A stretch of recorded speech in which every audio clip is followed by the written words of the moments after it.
नमस्कार साथियों, स्वागत है आप सभी का हमारे इस नए चैनल कंटिन्यू अपडेट्स में। साथियों, यूपी पुलिस कांस्टेबल भर्ती परीक्षा का एग्ज़ाम आपका शुरू हो गया है और कल 23 अगस्त थी और 23 अगस्त को दोनों शिफ्ट का आपका एग्ज़ाम कंप्लीट हो चुका है।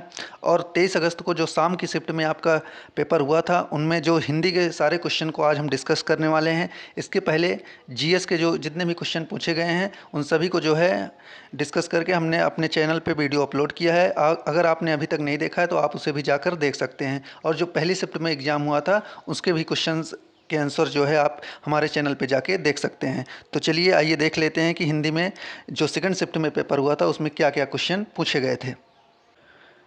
ये हमारे पास एक पेपर है, इसमें 114 से लेके 150 तक सभी हिंदी के क्वेश्चंस हैं। अगर आपका कोई और सेट का पेपर रहा हो तो आप अपने सीक्वेंस के हिसाब से, क्योंकि हर सेट में क्वेश्चंस का जो क्रम होता है वो और ऑप्शंस का जो क्रम होता है वो अलग अलग होता है, तो आप अपने हिसाब से उनको मिलान कर लीजिएगा और लास्ट में हमें ज़रूर बताइएगा कि आपके कितने क्वेश्चन जो हैं सही हो रहे हैं। तो चलिए आइए देखते हैं। तो इसमें पहला क्वेश्चन है आपका कि एक इसमें पद्यांश दिया गया है, कविता दी गई है। इन कविता के आधार पे जो है प्रश्नों का उत्तर हमें देना है। 5 प्रश्न हैं। तो है कि कवयित्री की अधिकांश रचनाएं हैं, यानी 114 में इसका पूछा गया है। तो अधिकांश रचनाएं जो हैं सुभद्रा कुमारी चौहान के बारे में कहा गया है कि इनकी अधिकांश रचनाएं किस विषय में है। तो ये आपकी हो जाएगी देशभक्ति पूर्ण, यानी सी ऑप्शन आपका यहाँ पे करेक्ट हो जाएगा, देशभक्ति पूर्ण। अब है 115 नंबर क्वेश्चन है कि खूब लड़ी मर्दानी हुआ तो झांसी वाली रानी थी में मर्दानी शब्द का अर्थ है, तो मर्दानी शब्द का अर्थ यहाँ वीरांगना से है, तो यानी ए ऑप्शन आपका करेक्ट हो जाएगा। चलते हैं अगले क्वेश्चन की तरफ। अगला क्वेश्चन है कि उक्त पद्यांश का जो है सही शीर्षक क्या हो सकता है। तो इसमें जो पद्यांश दिया है, इसका सही शीर्षक आपको बताना है। तो सही शीर्षक इसका हो जाएगा झांसी की रानी, ए ऑप्शन आपका करेक्ट हो जाएगा। अगला क्वेश्चन है कि इस कविता की कवयित्री का क्या नाम है। तो आप इसमें साफ साफ लिखा है कि कवयित्री जो है इसकी सुभद्रा कुमारी चौहान है, यानी बी ऑप्शन आपका यहाँ पे करेक्ट हो जाता है। अगला क्वेश्चन है कि इस कविता में प्रयोग किया गया रस कौन सा है। तो इस कविता में जो रस है वो है वीर रस, यानी डी ऑप्शन आपका करेक्ट हो जाएगा। ये रहे आपके पद्यांश से संबंधित पांचों क्वेश्चंस। अब चलते हैं हिंदी के और क्वेश्चन की तरफ। तो 119 नंबर क्वेश्चन है कि दिए गए विकल्पों में विधुर का स्त्रीलिंग कौन सा है। तो विधुर का स्त्रीलिंग आपका विधवा होता है, यानी बी ऑप्शन आपका करेक्ट हो जाएगा। अगला क्वेश्चन है कि तुम कब आओगे, इस वाक्य में उचित विराम का जो है प्रयोग कीजिए। उचित विराम चिन्ह का प्रयोग करना है। तो यहाँ पे तुम कब आओगे या प्रश्नवाचक है, तो प्रश्नवाचक चिन्ह का जो है प्रयोग किया जाएगा, यानी बी ऑप्शन आपका करेक्ट हो जाएगा। और विराम चिन्ह से जो है फर्स्ट शिफ्ट में भी आपके क्वेश्चन पूछे गए हैं। आगे देखते हैं कि 1987 में मगध के लिए साहित्य अकादमी का पुरस्कार किसे दिया गया है। तो ये आपका दिया गया श्रीकांत वर्मा को, यानी बी ऑप्शन आपका करेक्ट हो जाएगा। चलते हैं अगले क्वेश्चन की तरफ। अगला क्वेश्चन है कि निम्नलिखित में से कौन सा शब्द जो है विशेषण है। तो विशेषण आपका इसमें है निपट, निपट शब्द आपका विशेषण हो जाएगा, सी ऑप्शन आपका करेक्ट हो जाएगा। अगला क्वेश्चन है कि अव्यय के कितने भेद होते हैं। तो अव्यय के आपके 4 भेद होते हैं। चलते हैं अगले क्वेश्चन की तरफ। अगला क्वेश्चन आपका पूछा है री का वर्ण का जो है उच्चारण स्थान पूछ लिया है। तो इसका जो सही उत्तर हो जाए वो हो जाए री का जो है मूर्धा होता है, यानी डी ऑप्शन आपका करेक्ट हो जाएगा। चलते हैं अगले क्वेश्चन की तरफ। अगला क्वेश्चन है कि काव्य की शोभा बढ़ाने वाले धर्मों को अलंकार कहते हैं। इस उक्त में प्रयुक्त धर्म शब्द का क्या अर्थ है। तो धर्म शब्द का अर्थ गुण से हो जाएगा, यानी बी ऑप्शन आपका करेक्ट हो जाएगा। अगला क्वेश्चन है कि कानन का पर्यायवाची शब्द है। तो कानन को हम जंगल को बोलते हैं, यानी अरण्य। तो यहाँ पे 2 ऑप्शन आपका सही हो सकता है, डी ऑप्शन भी और ए ऑप्शन भी। अब बोर्ड कौन सा सही मानता है, अगर दोनों को मानेगा तो सबको इसका नंबर मिलेगा। हालांकि अरण्य ज़्यादा सही हो जाए, क्योंकि हम घने जंगल को ही कानन बोलते हैं और घने जंगल को ही अरण्य बोल सकते हैं। तो डी ऑप्शन आपका यहाँ हमें सही लग रहा है। चलते हैं अगले क्वेश्चन की तरफ। अगला क्वेश्चन है कि कृताकृत में समास है। तो कृताकृत में आपका कर्मधारय समास हो जाएगा। अगला क्वेश्चन है कि निम्नलिखित में से किस वाक्य में कर्तृवाच्य का जो है प्रयोग हुआ है। तो यहाँ वाच्य से आपका क्वेश्चन पूछ लिया है और पहली शिफ्ट में वाच्य से आपका कोई भी क्वेश्चन नहीं था। तो इसमें जो सही उत्तर हो जाएगा वो हो जाएगा आपका मोहन पुस्तक पढ़ रहा है, यानी डी ऑप्शन आपका करेक्ट हो जाएगा।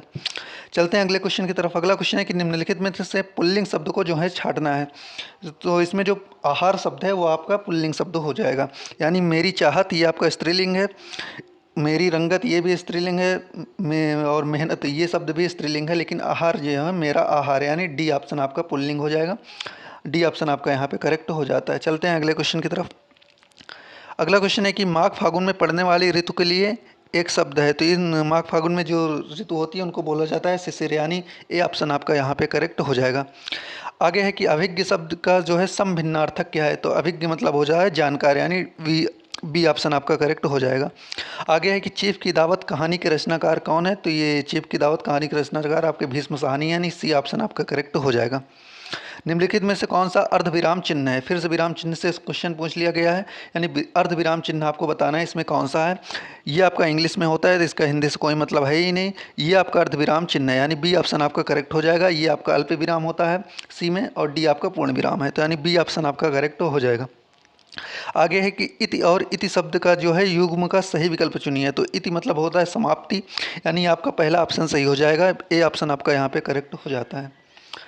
चलते हैं अगले क्वेश्चन की तरफ। अगला क्वेश्चन है कि निम्नलिखित वाक्य के शुद्ध रूप का जो है चयन करना है, तो शुद्ध रूप में जो है इसका हो जाएगा मैं गाने का अभ्यास करता हूँ, ये आपका जो है शुद्ध रूप हो जाएगा, यानी बी ऑप्शन आपका यहाँ पे करेक्ट हो जाता है। अगला क्वेश्चन है कि अभय और उभय शब्द का युग्म का सही अर्थ है। अभय, अभय का मतलब हो जाएगा निर्भय, यानी और उभय का मतलब हो जाएगा दोनों, यानी ए ऑप्शन आपका करेक्ट हो जाएगा। अगला क्वेश्चन है कि अंधेर नगरी का अर्थ है, तो अंधेर नगरी चौपट राजा जो एक लोकोक्ति है उससे लिया गया है, तो अंधेर नगरी का अर्थ यहाँ पे हो जाएगा अन्याय की जगह, यानी बी ऑप्शन आपका यहाँ पे करेक्ट हो जाएगा। आगे क्वेश्चन है कि कांति और क्लांति शब्द युग्म का सही अर्थ है, तो कांति, कांति आपका चमक से संबंधित है, और जो क्लांति है वो होती है कि शिथिलता यानी थकावट, यानी बी ऑप्शन यहाँ पे आपका करेक्ट हो जाता है। आगे क्वेश्चन है कि आधि और व्याधि शब्द युग में आधि का अर्थ निम्नलिखित में से क्या है, तो ये आपका हो जाएगा मानसिक कष्ट से, यानी आधि का अर्थ होता है मानसिक कष्ट, यानी ए ऑप्शन आपका करेक्ट हो जाएगा। आगे है कि ता वर्ग की ध्वनियों का जो है उच्चारण स्थान बताना है, तो ता वर्ग की जो ध्वनियाँ होती हैं उनका उच्चारण स्थान दंत से होता है, यानी बी ऑप्शन आपका करेक्ट हो जाएगा। चलते हैं अगले क्वेश्चन की तरफ। अगला क्वेश्चन है 141वां नंबर, वह लाचार है क्योंकि वह अंधा है, इस वाक्य में कौन सा अव्यय है, तो इस वाक्य में जो है आपका कारणवाचक है, यानी डी ऑप्शन आपका करेक्ट हो जाएगा। आगे है कि बिन पग चले सुने बिन खाना कर बिन कर्म करे विधि नाना, पंक्तियों में जो है प्रमुख अलंकार मतलब प्रयुक्त जो अलंकार है, तो इसका अलंकार हो जाएगा विभावना अलंकार, यानी डी ऑप्शन आपका करेक्ट हो जाएगा। आगे क्वेश्चन है कि निम्नलिखित में से किस क्षेत्र में विशेष योगदान के लिए ज्ञानपीठ पुरस्कार दिया जाता है, तो यह सब आप जानते हैं कि ज्ञानपीठ पुरस्कार जो है साहित्य के क्षेत्र में दिया जाता है, यानी डी ऑप्शन आपका करेक्ट हो जाएगा। अगला क्वेश्चन है कि दवाई शब्द का जो है सही बहुवचन रूप वाला विकल्प पहचानिए, तो ई में जो है आपकी छोटी मात्रा लग जाती है और अब आपका दवाइया हो जाएगा यहाँ, इस हिसाब से डी ऑप्शन आपका करेक्ट हो जाएगा। चलते हैं अगले क्वेश्चन की तरफ। अगला क्वेश्चन है कि वर्णमाला किसे कहते हैं, तो वर्णमाला हम वर्णों के व्यवस्थित समूह को कहते हैं, यानी सी ऑप्शन आपका यहाँ पे करेक्ट हो जाएगा। आगे है कि अंगारे बरसना मुहावरे का सही अर्थ क्या है, ये आपका हो जाएगा कड़ी धूप होना, ए ऑप्शन आपका करेक्ट हो जाएगा। आगे है कि घर का रहस्य जानने वाला बड़ा घातक होता है, इस लोकोक्ति का जो है अर्थ बताना है, तो ये मतलब ये अर्थ है, इसकी मतलब क्या लोकोक्ति होगी ये बतानी है।